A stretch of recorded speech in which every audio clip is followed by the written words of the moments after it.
আপনারা বারে বারে আমাকে সম্মানিত করেছেন, নির্বাচিত করেছেন, জাতীয় সংসদে পাঠিয়েছেন। আমি যখন কারাগারে ছিলাম আপনাদের পুত্রবধূকে, আমার স্ত্রীকে আমার চাইতেও বেশি ভোটে জয়ী করে আপনারা জাতীয় সংসদে পাঠিয়েছেন। অতএব আমি আপনাদের ভালোবাসা জানি, আপনাদের প্রতি আমরা চিরকৃতজ্ঞ। আমরা বংশ পরম্পরায় আপনাদের প্রতি কৃতজ্ঞ থাকব। আমার শেষ রক্তবিন্দু দিয়েও আমি আপনাদের প্রতি আমার এই কৃতজ্ঞতা পরিশোধ করতে পারবো না, আপনাদের ভালোবাসার ঋণ পরিশোধ করতে পারবো না। আমি সারা জীবন আপনাদের ভালোবাসায় আবদ্ধ থাকতে চাই, আপনাদের ভালোবাসার কারাগারে বন্দী থাকতে চাই। আমাকে পৃথিবীর কোনো শক্তি বন্দী করে রাখতে পারে নাই। আমাকে হত্যার উদ্দেশ্যে যারা নিয়ে গিয়েছিল, গুম করেছিল, তারা আমাকে হত্যা করতে পারে নাই। কারণ আপনারা আমার জন্য দোয়া করেছিলেন, মোনাজাত করেছিলেন রব্বুল আলামিনের দরবারে। আপনারা আমার হায়াতের জন্য মোনাজাত করেছিলেন। আর রব্বুল আলামিন আমাকে জীবিত রেখেছেন আপনাদের সেবার জন্য, এই দেশের মানুষের সেবার জন্য, এই দেশের গণতন্ত্রকে একটি শক্তিশালী ভিত্তি দেওয়ার জন্য আমি সেই কর্ম করে যাচ্ছি। সুতরাং আপনাদের ভালোবাসায় আবদ্ধ থাকতে চাই আমার শেষ নিঃশ্বাস ত্যাগ করা পর্যন্ত। এদেশের মানুষের জন্য, এই দেশের জন্য খেদমতগার হিসাবে সেবা করে যেতে চাই আমার শেষ নিঃশ্বাস থাকা পর্যন্ত।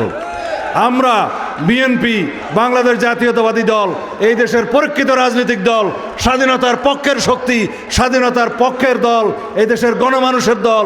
এদেশের ধর্ম, বর্ণ, জাত পাত কিছুর ভিত্তিতে আমরা এই দেশবাসীকে বিভক্ত করতে চাই না। আমরা সেই ঐক্যবদ্ধ করার দল।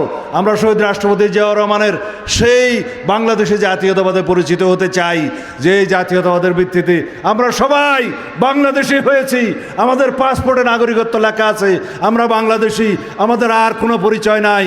আমরা হিন্দু, মুসলমান, বৌদ্ধ, খ্রিস্টান, অন্যান্য জাত পাত যারাই আছে সবাই মিলে আমরা একটাই পরিচয়, আমরা বাংলাদেশি। এই হচ্ছে আমাদের সাংবিধানিক স্বীকৃতি। আমাদের সকল ভাই বন্ধু, সকল নাগরিক সাংবিধানিকভাবে সমান, সকল অধিকার আমরা সমানভাবে ভোগ করব। এই হচ্ছে আমাদের অঙ্গীকার, এই হচ্ছে আমাদের প্রতিশ্রুতি। এর নাম হচ্ছে বিএনপি।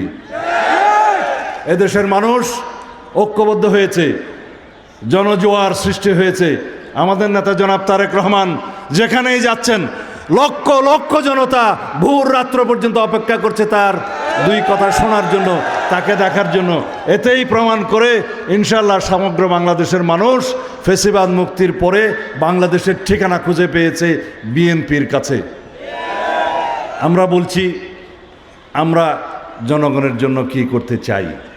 আমরা প্রকাশ করছি এই দেশের শক্তিশালী অবস্থা, কাঠামো, রাষ্ট্র কাঠামো বিনির্মাণের জন্য আমরা কি করতে চাই। সুতরাং ৩১ দফার ভিত্তিতে আমরা যে সমস্ত সংস্কার কার্যক্রম হাতে নিয়েছি, জুলাই জাতীয় সনদের ভিত্তিতে আমরা যে সমস্ত প্রস্তাব গ্রহণ করেছি এবং তার ভিত্তিতে যে সমস্ত কর্মসূচি গ্রহণ করেছি, এগুলো সব জনগণের সামনে আমি উন্মুক্ত করেছি। আগামী কয়েকদিনের মধ্যে নির্বাচনী ইশতেহার প্রকাশ করা হবে, আপনারা পেয়ে যাবেন সমস্ত কিছু হাতে কলমে। সুতরাং আমাদের দায়বদ্ধতা আছে, আমরা রাষ্ট্রের সেবক হিসাবে আমাদের প্রতি যে দায়বদ্ধতা আসবে সেটা আমরা প্রতিপালন করতে চাই। আমরা বলি আমরা রাষ্ট্র ক্ষমতা শব্দটি ব্যবহার করি না।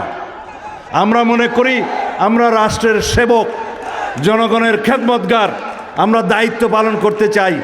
রাষ্ট্র পরিচালনার দায়িত্ব যদি আমরা পাই, জনগণ যদি আমাদেরকে সমর্থন করে, রব্বুল আলামিন যদি আমাদেরকে রাষ্ট্র পরিচালনার দায়িত্ব দেয়, তাহলে পরে আমাদের অঙ্গীকার প্রতিশ্রুতি অনুযায়ী বাংলাদেশের জনগণের কাছে আমরা যেটা দিয়েছি সেটা আমরা পরিপূরণ করব ইনশাআল্লাহ।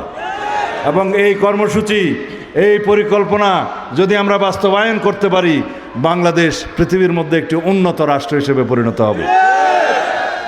তাই আহ্বান জানাই, আমরা সবাই যারা এখানে আছি, আমাদের এক একজন প্রতিনিধি হিসাবে, ধানের শীষের প্রতিনিধি হিসাবে আপনারা আপনাদের পরিবার, পরিজন, আত্মীয় স্বজন, বন্ধুবান্ধব, পাড়া প্রতিবেশী, এলাকাবাসী সবার কাছে আমাদের একটা সালাম পৌঁছে দিবেন, দোয়া চাইবেন, আর ধানের শীষে একটা ভোট প্রার্থনা করবেন।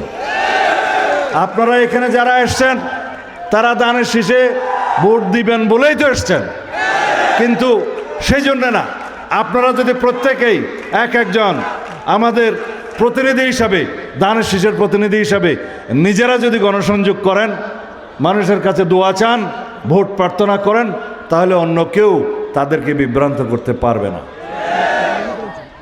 যারা আজকে ধর্মের ভিত্তিতে ধর্মকে রাজনৈতিক হাতিয়ার হিসেবে ব্যবহার করে বৈতরণী পার হতে চায় ভোটের, তাদের থেকে আপনারা সাবধান থাকতে হবে। কারণ তাদের অতীত ইতিহাস হচ্ছে তারা ধর্মের নামে এই দেশের স্বাধীনতাকে প্রশ্নবিদ্ধ করেছিল, স্বাধীনতা চায়নি।